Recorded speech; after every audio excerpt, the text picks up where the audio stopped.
वालेकुम, this is doctor Hamza और आप मेरा यूट्यूब चैनल देख रहे हैं। आज हम बात करेंगे थोड़ा-सा पित्ते की पत्थरी के बारे में। पित्ते की पत्थरी क्यों बनती है और इसका इलाज क्या है? पित्ते की पत्थरी जो है, पित्ता जो हमारे पास है एक ऑर्गन है, जो कि लीवर यानी कि जिगर के बिल्कुल नीचे पड़ा होता है और उसमें से कुछ ऐसी रतूबतें ख़ारिज होती हैं, जो ये करती हैं कि आपके जिस्म के अंदर मुख्तलिफ़ किस्म के जो ज़र्रात होते हैं, जिनमें फ़ैट्स उनको इमल्सिफ़ाई करने में यानी उनकी डाइजेशन में अपना अमल दखल करती है। तो बेसिकली होता क्या है, पित्ते की पत्थरी बनती क्यों है? इसकी जो मेन वजूहात हैं, उनमें से एक वजह जो है हाई कोलेस्ट्रॉल का होना है। यानी कि आपके जिस्म में अगर चर्बी की मिकदार ज़्यादा है, तो वो क्या होगा, जिगर में से उसका जो है मेटाबॉलिज़्म होता है, लेकिन अगर उसकी मिकदार मेटाबॉलिज़्म से भी बढ़ जाए, तो छोटी-छोटी पत्थरियाँ बनना शुरू हो जाती हैं, जो कि पित्ते में इकट्ठी हो जाती हैं। अब ये पत्थरियाँ एक भी हो सकती है, एक से ज़्यादा भी हो सकती हैं और छोटे-छोटे कंकर भी हो सकते हैं। सबसे ज़्यादा खतरनाक जो है वो छोटे-छोटे कंकर हैं, क्योंकि वो स्लिप होके जिगर से उसके अंदर चले जाते हैं। स्लिप होके जिगर में चले जाते हैं, यानी कि इंट्रा हेपेटिक कैल्कुलाई बन जाते हैं या फिर स्लिप होके बाइल डक्ट में चले जाते हैं। बाइल डक्ट जो है वो एक नाली होती है, जो गॉल ब्लैडर से यानी कि पित्ते में से निकलती है और हमारी जो इंटेस्टाइन है, छोटी आंत के दूसरे हिस्से में जाके खुलती है। ठीक है? यहाँ पर अगर कोई पत्थरी फँस जाए, तो वो ज़्यादा खतरनाक होती है। ठीक है? और अगर जिगर की नालियों में पत्थरी चली जाए, तो उसे हम कोलिडोकोलिथियासिस वगैरह भी कहते हैं।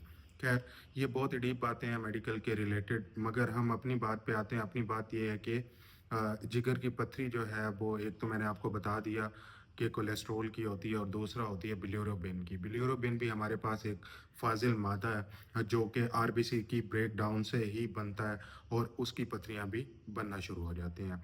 4 चीज़ें हैं क्यों, मतलब किन में ज़्यादा होती है। एक तो फीमेल में ज़्यादा होती है, फर्टाइल होनी चाहिए यानी कि रिप्रोडक्टिव एज में होती है, बच्चे पैदा करने की सलाहियत अभी रखती होती है।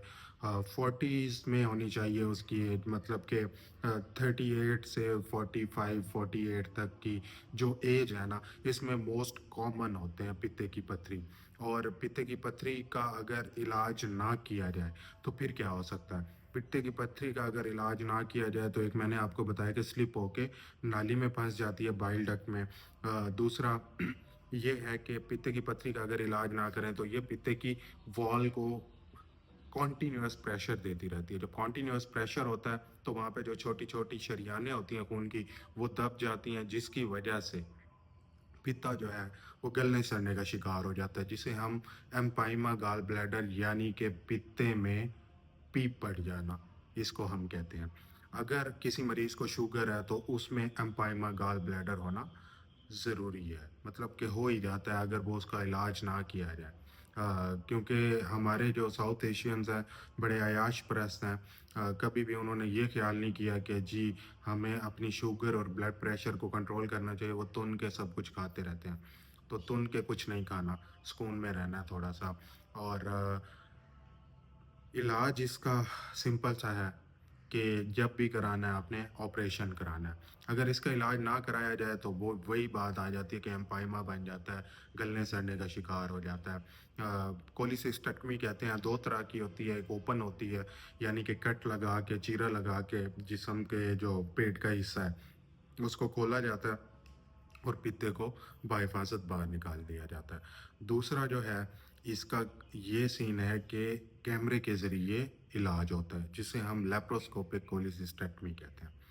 अब दोनों का प्रोसीजर ऑलमोस्ट सेम ही है। लोगों में मिसकंसेप्शन ये है कि लेज़र वाला जो ऑपरेशन है, हालाँकि कैमरे वाला ऑपरेशन कहना चाहिए। लेज़र वाला जो ऑपरेशन है, उसमें पित्ता बाहर नहीं आता और दोबारा से पित्ता बन जाता है।